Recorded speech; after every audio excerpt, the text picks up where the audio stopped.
occurred to me on September 28, 2025, will change everything you thought you understood about reality. I am David Levi, 32 years old, and I have served in the Israel Defense Forces for the past 14 years. My life has been dedicated to protecting my homeland, standing guard over the ancient streets of Jerusalem, and ensuring the safety of my people during these unprecedented times of conflict. I believed I had witnessed the worst humanity could offer, but nothing in my military training prepared me for the 17 minutes when my physical existence ceased. If this account has found its way to you, understand that it is not mere chance. Something beyond our comprehension has guided you to these words at this precise moment in history, and I implore you to read every word until the conclusion. Do not dismiss this as another combat story or hallucination. What I am about to reveal has remained private until this very day, and it bears the significance of eternity pressing down upon our present moment. Before I continue, I ask that you leave a comment sharing where you are reading this from. Follow this channel and activate your notifications because what we document here transcends entertainment or casual content. These are critical warnings emanating from the realm beyond our physical senses, and the window of opportunity is narrowing faster than anyone comprehends. That morning began as so many others had during my years of service. I was conducting a routine patrol through the old city, my rifle slung across my chest, my eyes scanning the crowded marketplace for any signs of danger. The September heat already pressed down on the ancient stones, and I remember noticing how the morning light illuminated the dome of the rock in the distance. There was an unusual quality to the atmosphere that day, a tension that seemed to vibrate through the very walls of the city. As I moved through the narrow alleyways near the Damascus Gate, my thoughts centered on the mission parameters. Intelligence had indicated increased activity in this sector, and my squad was responsible for maintaining security during the morning rush. My mind carried the weight of responsibility for my team, for the civilians moving through the streets, for the delicate balance we tried to maintain in this powder keg of ancient hatreds and modern politics. That is when everything changed in an instant. The explosion came without warning. One moment I was checking a doorway, the next I was airborne, propelled by a force that felt like the hand of God himself swatting me aside. The improvised device had been hidden in a vendor's cart, designed to maximize casualties in the crowded passage. As my body crashed into a stone wall and I felt my consciousness beginning to slip away, something profound happened that went beyond the physical trauma. Time seemed to fracture, and I could perceive my own heartbeat growing weaker, more distant, like drums fading into the night. The medics who responded to the scene later informed my commander that my heart had stopped for precisely 17 minutes. Clinical death, they called it. But during those 17 minutes, my awareness did not cease. Instead, I found myself transported to another dimension entirely, experiencing revelations that would fundamentally alter my comprehension of divine timing and prophetic reality. The initial sensation was one of absolute stillness. Not emptiness, but a profound tranquility that enveloped my consciousness like a warm embrace. The agony from the blast vanished instantly, replaced by a sensation of floating that defied description. I discovered myself standing within what resembled an enormous archive, yet unlike any human library I had ever encountered. The shelves extended infinitely in every direction, containing scrolls that emanated their own luminescence. Ancient Hebrew characters moved and transformed across the parchments, creating words and sentences that communicated directly with my soul without requiring audible sound. This was the eternal record, the divine collection of all knowledge spanning past, present, and future. Then I became aware of his presence approaching. Recognition came immediately, though his appearance contradicted every artistic representation I had encountered in religious texts or interfaith discussions. This was Yeshua, the one my ancestors had awaited without recognizing. His gaze contained the depth of ages, yet when those eyes met mine, I experienced being completely understood and unconditionally accepted. David, his voice resonated through every fiber of my being. You have been summoned here for a specific reason. What you are about to witness and comprehend must be communicated to both your nation and the world beyond. The era of division is concluding, and the season of gathering has commenced. I attempted to formulate questions, to seek clarification, but words refused to form. Instead, I found myself overwhelmed by his radiance, by the unconditional love that emanated from him, like heat radiating from flames. This was not the distant Messiah discussed in theological debates. This was my Creator, addressing me with the intimacy of a father speaking to his cherished child. He gestured toward the illuminated scrolls surrounding us, and suddenly my comprehension expanded to encompass them all simultaneously. The prophecies recorded by Daniel, the visions experienced by Ezekiel, the promises declared through Isaiah, all unfolding before my consciousness with absolute clarity. But there was additional information, something that caused my spirit to tremble with both reverence and urgency. "Observe carefully, David," he stated, his voice carrying both compassion and authority. "Perceive what physical eyes cannot detect. Comprehend what your heart has always recognized, but your intellect has resisted accepting." The environment transformed around us, and I found myself observing earthly reality from a perspective I had never imagined possible. I could perceive the spiritual dimension overlaying the material world, invisible conflicts being waged over the eternal destiny of individuals across every continent. Forces of darkness moved through metropolitan centers and rural villages, whispering deceptions into the consciousness of leaders, influencing decisions that would impact millions of lives. Yet there were also warriors of illumination, celestial beings maintaining vigilance over places of authentic worship, protecting families who still honored the Creator within their homes, blessing the efforts of those who served the marginalized and forgotten. The contrast was simultaneously breathtaking and terrifying. Then he revealed something that made my consciousness reel even in that spiritual state. There, suspended above the earthly plane, was what appeared to be a massive timepiece, unlike any chronometer I had encountered. Its mechanisms moved not with conventional measurements but with spiritual seasons, prophetic moments, divine appointments. "This is the chronology that mortals cannot perceive," he explained. "The schedule that was established before creation began. Every movement brings existence closer to its ultimate fulfillment. Every advancement signals another opportunity closing within the realm of grace." I observed in wonder as he indicated a specific position on this celestial chronometer. The indicators were approaching what resembled a midnight position, but the markings were unexpected. Instead of traditional numbers, there was a symbol I recognized from my limited religious education, the Hebrew character representing culmination and divine assessment. "This is what I designate as the midnight marker," he continued, his expression becoming more solemn. "It is not a moment in temporal measurement but a spiritual threshold that determines preparedness. Once this marker is reached, the opportunity for preparation begins to diminish, gradually at first, then with accelerating speed."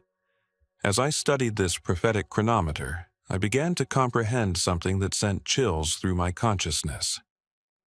The indicators were not approaching midnight. They had already arrived at that position. The marker had been reached, the threshold crossed, yet the world continued functioning as if nothing had altered. "David," he said, turning to meet my gaze directly, "this is why you have been brought to this place. The midnight marker is not future, it is present. It began to resonate in the spiritual realm during Rosh Hashanah of this year, and few have discerned its significance." The separation has already initiated. He showed me how this marker functions, and the revelation filled me with both awe and terror. I watched as invisible boundaries began to manifest across the earth, dividing not by geographical location or ethnic identity, but by spiritual condition. These were not physical borders, but divine separations that cut directly through families, congregations, and communities. On one side stood those who had been vigilant, interceding, living with their spiritual awareness fully engaged. Their expressions carried an expectancy, an alertness that came from years of faithful preparation. On the opposite side were those who had grown comfortable in their routines, religious in practice but not ready in spirit, believing but not watchful. The most startling aspect was recognizing individuals from my own life on both sides of this invisible division. My commanding officer, who had served with distinction for 20 years but had allowed cynicism to harden his heart, stood among the unprepared. Yet my young nephew, barely 15 and still learning about faith, radiated with the fire of genuine devotion. This separation is not about perfection, Yeshua explained, his voice heavy with compassion. It is about awareness. Those who hear the midnight call are not the sinless, but the surrendered, not the flawless, but the faithful. Then he revealed something that made my military training seem suddenly irrelevant. I witnessed the moment when this midnight marker had activated, just 4 days earlier during the holiest season of the Jewish calendar. As the shofar sounded across Jerusalem and Jewish communities worldwide during Rosh Hashanah, something shifted in the heavenly dimensions. But the impact was not limited to my people. I observed Christians assembled in prayer gatherings, Muslims during their pre-dawn prayers, even secular individuals who had been searching for truth, all experiencing the same spiritual stirring. This transcended religion. It was about recognition. Those whose hearts were genuinely seeking the Almighty sensed the change, regardless of their denominational affiliations. "David," he said, and I felt the weight of destiny settling upon my shoulders, "you must comprehend that this marker creates urgency without panic, separation without hatred.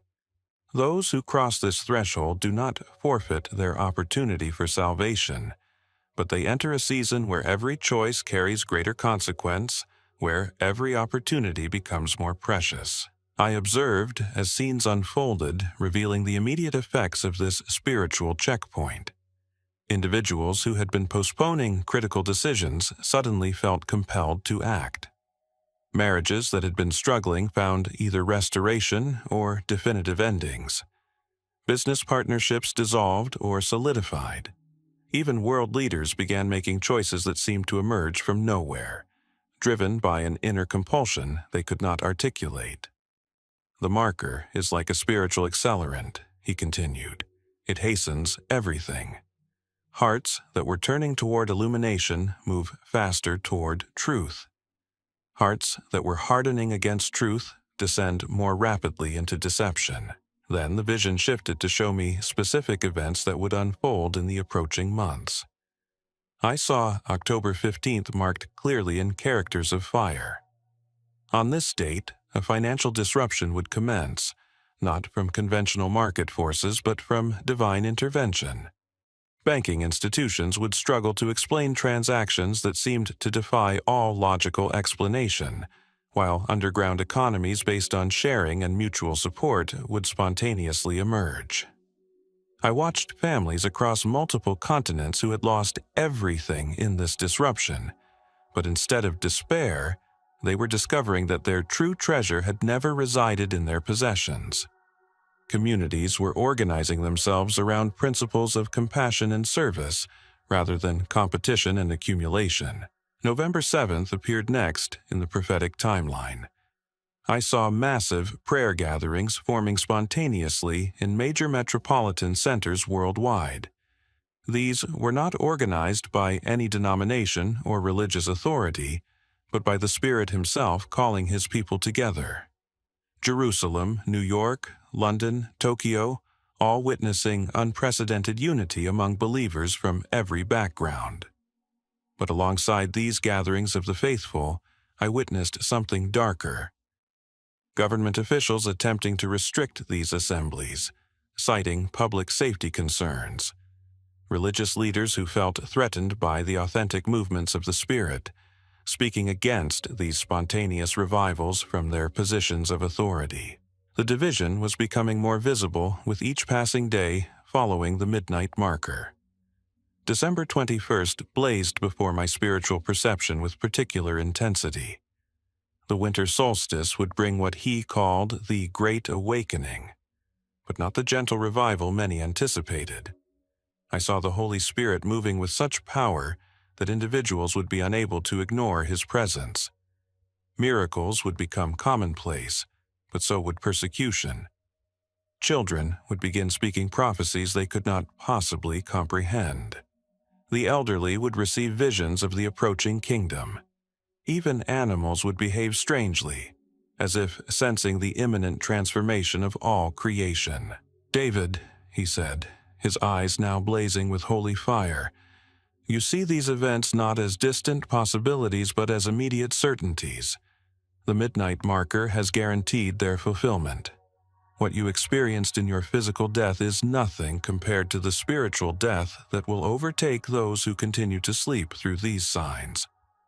I wanted to inquire about my own nation, about my fellow soldiers, about the conflict that had defined my adult life. As if perceiving my thoughts, he showed me a vision that simultaneously broke and healed my heart.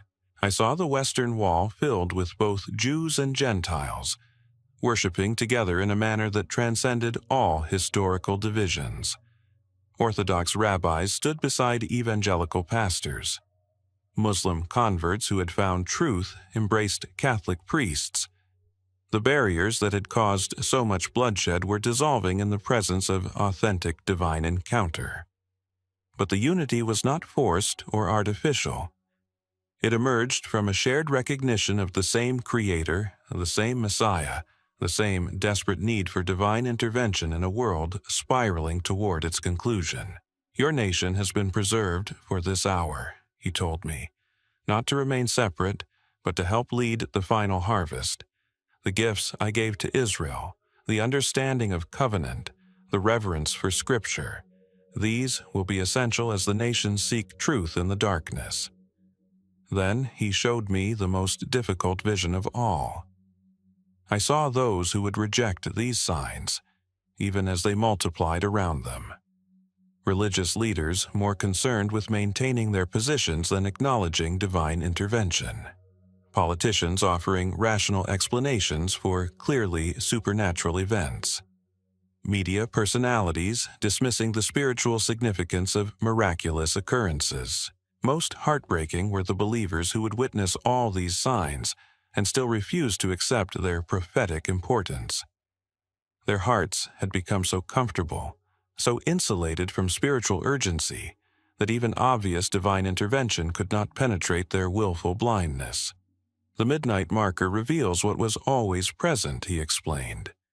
"It does not create hardened hearts, it exposes them. It does not manufacture spiritual hunger, it awakens what already existed beneath the surface." As this part of the vision began to fade, he gave me one final revelation that would transform how I understood my entire life's purpose. The 17 minutes I spent in this realm were not random. They represented the final 17 months before his return, starting from the moment the midnight marker activated. "David," he said, his voice now carrying the authority of eternity itself, "you will return to warn both Jew and Gentile that the time of preparation is ending. Not in years, not in decades, but in months. Those who hear your testimony and respond will find their preparation complete. Those who dismiss it will discover too late that the door has been gradually closing all along."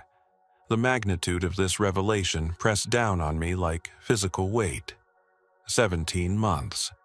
Less than 2 years for the greatest spiritual awakening and the final separation in human history. Everything I had understood about the end times suddenly compressed into an urgency I had never imagined possible. But the urgency was not merely about duration. As he continued to reveal the mysteries of this divine timeline, I began to understand that the midnight marker was not simply a checkpoint. It was a transformation catalyst. Everything that followed would accelerate at a pace that would leave most people breathless and confused. He showed me how this acceleration would manifest in the physical world. I watched as natural disasters would increase not just in frequency, but in precision. Earthquakes would strike at exactly 3:33 in the morning, local time, in 7 different regions around the globe on October 9th. The number 3, repeated in divine sequence, would serve as the Creator's signature on these events. These would not be random geological events, but strategic spiritual wake-up calls.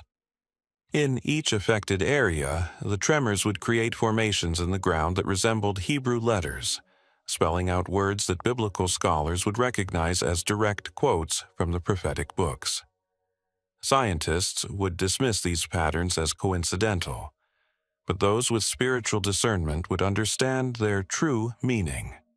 "David," he said, pointing to the scenes unfolding before us, "observe how quickly the prepared separate from the unprepared once the acceleration begins." I witnessed families gathering around dinner tables, suddenly compelled to pray together for the first time in years. Children who had never shown interest in spiritual matters began asking their parents about the Creator, about eternity, about what was happening to the world around them. These were not gradual changes, but immediate shifts that occurred the moment someone crossed the spiritual threshold the midnight marker had created. But I also saw the resistance that would emerge.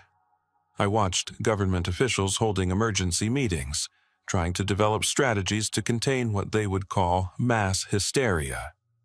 Religious denominations that had grown comfortable in their traditions would begin to fracture as their members experienced authentic spiritual encounters that their leaders could not explain or control. The vision shifted, and I found myself observing a massive prayer gathering in Times Square on November 12th. Thousands of people from every conceivable background stood together, many weeping openly as they encountered the presence of the divine in ways they had never imagined. But surrounding this gathering, I saw protesters holding signs, news crews interviewing experts who dismissed the event as emotional manipulation, and police preparing for what they assumed would become violent. "This is the great divide," he explained. "Those who recognize my voice will gather together, finding strength and unity they never knew was possible. But those who have closed their ears will see only fanaticism and delusion, even when miracles occur before their very eyes." Then he showed me something that made my heart race with both terror and anticipation. On November 28th, during what Americans celebrate as Thanksgiving, a communications disruption would begin that would last precisely 72 hours. But this would not be caused by solar flares or cyber attacks. It would be divine intervention. I watched as satellites went dark. Internet connections failed worldwide, and even basic phone services became unreliable.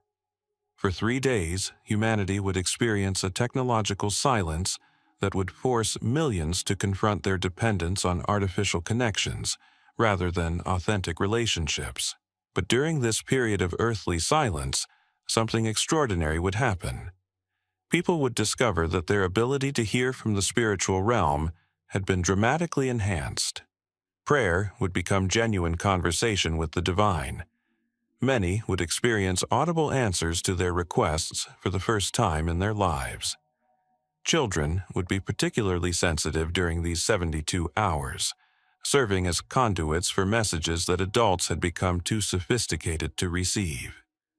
I saw parents watching in amazement as their young ones spoke with invisible companions, delivering words of comfort and guidance that demonstrated wisdom far beyond their years. Schools would become centers of supernatural activity, as teachers struggled to explain why their students suddenly possessed knowledge that had never been taught to them. The artificial barriers that had separated the physical and spiritual realms would become thin enough for even the most skeptical to notice. "David," he continued, his voice growing more intense, "you must understand that each of these events serves a specific purpose in the divine timeline. They are not random acts of judgment, but strategic invitations for hearts to turn toward their Creator before the final door closes." He then revealed to me the most shocking element of this prophetic sequence. On December 15th, exactly 17 days before the end of the year, something would happen that would divide every household, every community, every nation on earth. I watched as a supernatural darkness began to descend, but this was not the absence of light.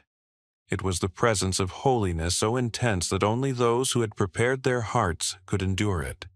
For 7 days and 7 nights, this divine darkness would cover the earth, serving as the ultimate test of spiritual authenticity. During this period, I saw places of worship where the light of divine presence burned so brilliantly that people traveled for miles just to stand within its radiance.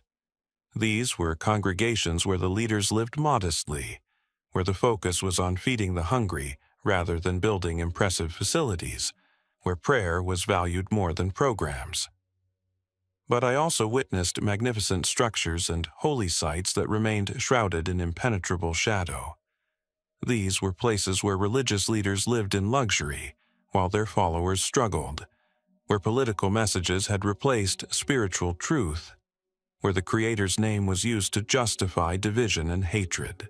The darkness would expose every facade, reveal every pretense, and separate the authentic from the artificial once and for all. Families would discover that some members glowed with supernatural light, while others remained in shadow. The division would not follow denominational lines or theological preferences, but the genuine condition of each human heart. As I watched these visions unfold, I began to weep. Not from sadness, but from the overwhelming realization that divine love was so great that every possible opportunity was being provided for people to recognize their need for Him. Each event, each sign, each supernatural intervention was motivated by divine compassion, not wrath. But there was something else He needed to show me. Something that would explain why I, an Israeli soldier from Jerusalem, was being chosen to carry this message to the world. "David," he said, kneeling down to look directly into my eyes, "your people have been waiting for Messiah for thousands of years, but they have been looking for a king who would restore earthly glory to Israel. They did not understand that the first visit was to restore the connection between heaven and earth, and the second visit will establish the eternal kingdom." He showed me scenes from my own military unit, familiar faces I had fought alongside for years. I watched as some of them experienced supernatural encounters during the coming months, their hearts opening to recognize the Messiah they had unknowingly been rejecting. But others would remain bound by tradition and expectation, unable to accept that their deliverer had already come and was preparing to return. "Your testimony will reach both Jewish and Gentile hearts," he continued. "Some from your own people will recognize the truth and become bridges between communities that have been separated for too long. Others will reject your message, but their rejection will fulfill prophecy and move the timeline forward exactly as planned." I saw my own commander, a man I had served under for 6 years and respected deeply, in the vision. He stood before our unit during a briefing, tears streaming down his face as he declared that Yeshua was indeed the Messiah we had been waiting for. Half the soldiers would request transfers that day, but the other half would experience the most profound spiritual awakening of their lives. Then the scene shifted to show me a Christian pastor who had been ministering to soldiers near our base. A man who had always been respectful, but had never imagined that the Almighty might speak through an Israeli soldier. I watched as he invited me to share my testimony with his congregation, breaking down walls that had existed for generations. "This is the final harvest," he explained. "The barriers between Jew and Gentile, between denomination and tradition, between race and culture. All of these divisions will crumble as people recognize that they serve the same Creator and desperately need the same Savior. But the vision took a darker turn as he showed me the response of those who profited from keeping people divided. Religious leaders who built their ministries on superiority and exclusion would fight against this unity. Political figures who maintained power by exploiting differences would work to suppress the supernatural events. I watched as media outlets would initially try to ignore the miraculous occurrences, then attempt to debunk them with expert opinions and scientific explanations. When that failed, they would resort to character assassination against those who testified about their divine encounters. "David," he said, his voice now carrying a warning that made my spirit tremble, "you will face opposition from unexpected sources. Some who claim to serve the Almighty will be your fiercest critics because your message threatens their comfortable control over others. But remember that they opposed the prophets before you, and they will oppose the final witnesses who come after you." He showed me specific attacks that would come against my credibility. Fellow soldiers would question my mental state, suggesting that the explosion had caused brain damage and hallucinations. Medical professionals would appear on television explaining how near-death experiences could be scientifically explained without any supernatural intervention. But for every voice raised in opposition, he showed me 10 hearts that would be touched by the truth. I saw families gathering around computers and phones, watching video testimonies of divine encounters. I witnessed prayer meetings forming spontaneously in homes across every continent, as people who had never met felt drawn together by the same spiritual urgency. Children would play particularly crucial roles in the coming months. I watched as young ones who had received visions during the communication blackout would share their experiences with a clarity and authority that would silence adult skeptics. Their innocent faith would become a bridge between the supernatural realm and those who had grown too sophisticated to believe. The timeline accelerated in the vision, and I found myself observing the final weeks before his return. By January 2026, the separation between light and darkness would be complete. Every person on earth would have chosen which kingdom they belonged to, not through theological confession, but through their response to the supernatural signs that had been manifesting for months. I saw massive gatherings of believers in outdoor locations around the world, not organized by any human authority, but orchestrated by the Holy Spirit himself. These assemblies would grow larger each day as people felt irresistibly drawn to join with others who carried the same spiritual fire.